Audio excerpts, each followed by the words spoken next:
တို့ကြိုင်တာမိုင်းကင်လေးဝေရော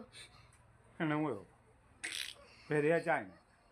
ငါတော့စားတတ်တယ်ဟာ ငါးတန်းစတက်တယ်ကအဲ့ဘယ်နှခါဖွင့်ပြောပြီးရော တကောင်ပြောပါလိမ့် ဘယ်တော့ပြောဖို့အစိတ်ဘူးရှိရော ကြောင်ပြေးပြီးလို့ပြန်ဖို့လို့ရှိပြောမှာ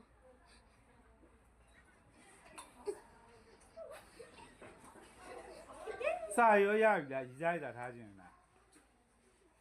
ရပါရဲ့တဲ့တဲ့ဥစ္စာရရှိသေးရဲ့ စာရမှရီစားထားလို့ရမှာလေစာမြမနဲ့ရီစားထားလို့မှမရ